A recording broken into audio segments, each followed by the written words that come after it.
the highest bidder. Glenn Connolly joined the Grey Army in the trenches and discovered that while they fight clean, they fight tough. Those councillors didn't know what hit them.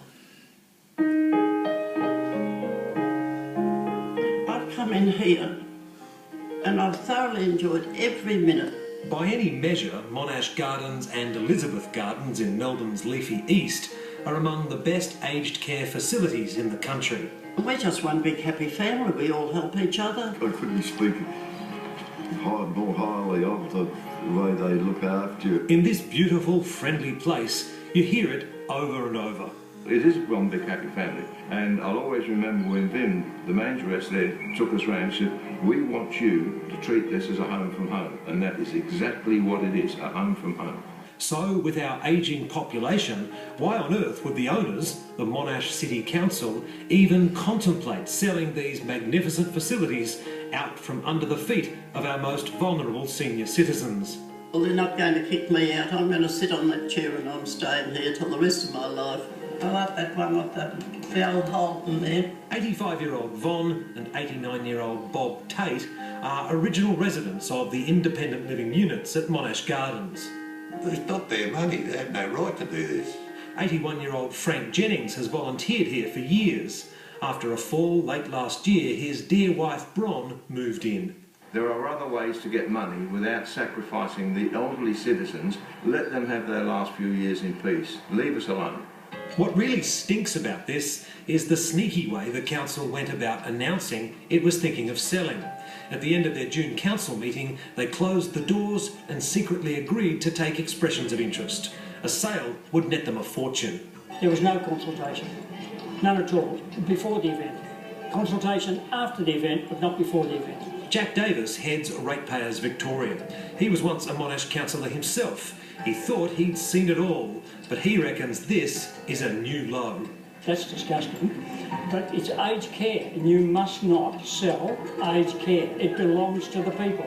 The council, which includes inexperienced Mayor Michaela Drieberg and Jeff Lake, the man Kevin Rudd booted off the ALP ticket at the last election for his foul-mouthed abuse of a disabled woman, probably expected the oldies to just lie down and cop it.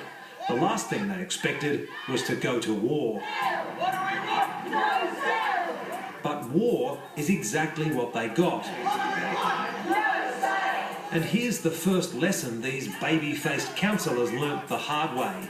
Pick a fight with Australia's Grey Army at your peril. Shame, council, shame! I'll tell you what, Jack, this council might have thought these oldies would roll over. They probably weren't expecting a fight like this, were they? No, if they've taken on a good army here, if they don't win today, there won't be a council survives the next council election. Speaking of elections, they had one last year. Des Oland heads the local Ratepayers Association. Elections were last October. There was no mandate that this was even thought about, and if it was, they would have been booted out in October. When you ran for election, did you run on a platform of selling off aged care facilities?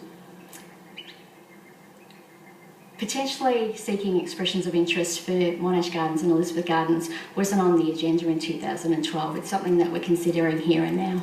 Mayor Michaela and I played a little game. It's called Let's Give a Straight Answer. She lost. Would you go to the people, go to an election on this? We've been communicating that we are in the middle of an expression of interest process. I'm not sure what you're answering there, but my question was, would you go to the people on this? We've been speaking and communicating. Would you wait for an election to get a mandate on this issue? Why not wait and put it to the people? Let the ratepayers decide. We're in the middle of an expression of interest. This is a democratic process. People vote for you based on what you will and won't do for them. We're in the middle of an... OK, I give up. Michaela's ratepayers could certainly teach her a thing or two about throwing away the script and speaking from the heart. And I'm very disgusted with what the council are doing. Before the council meeting, concerned residents, families, ratepayers, nurses and local business people gathered outside the Civic Centre. I'm here to support my mother, Marge, who moved into Monash independent living units just before my father died. My mother-in-law is 103 not out. Each had a personal story about Monash or Elizabeth Gardens. It's not good for Alzheimer's patients. She's so confused, she doesn't know what's going on. And she's now been at Elizabeth Gardens for 2 years. Her level of care and her general health has increased tremendously. After the rally, protesters marched on the council chamber, where emotion gave way to anger. When the ratepayers invited us into the meeting, one of the mayor's minions tried to kick us out.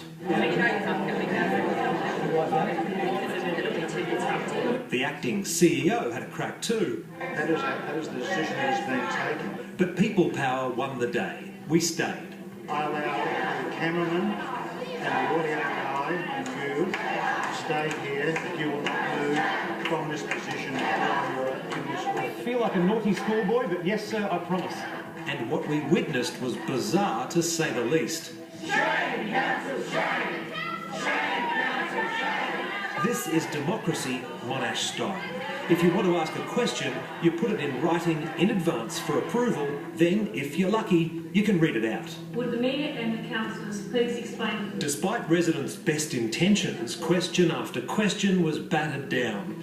While some councillors fiddled with their iPads, ratepayers were ignored and fobbed off one by one, supposedly in the name of commercial inconfidence. Mayor Michaela ploughed on like a schoolgirl reading a bad essay, and then the bombshell. When a ratepayer moved a no-confidence motion, these big, brave councillors upped and fled their own chamber, scared off by a bunch of octogenarians. Next day, the mayor's head was still firmly in the sand. It's understandable that some of our residents and their families are concerned, and we're doing what we can every step of the way to support them. You took them by surprise. In what way? Well, they didn't know it was happening. Next thing, you're taking expressions of interest. We've been communicating with our residents They and say their you families. haven't. You can stand there and repeat yourself 25,000 times. They say the first they knew about it, you're taking expressions of interest on the place they're living in. Her mother might be old once and want somewhere to go.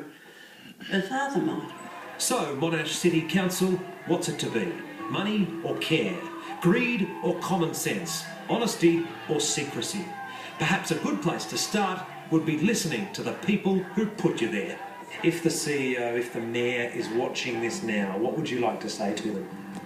Please give us a go and leave the place open so we can enjoy it. Now, if I have to travel an hour, or half an hour, or even 2 hours to another place, I'm not going to be able to spend that quality time with my wife anymore. They're all going to reach our age eventually, and they'll realise what they've done.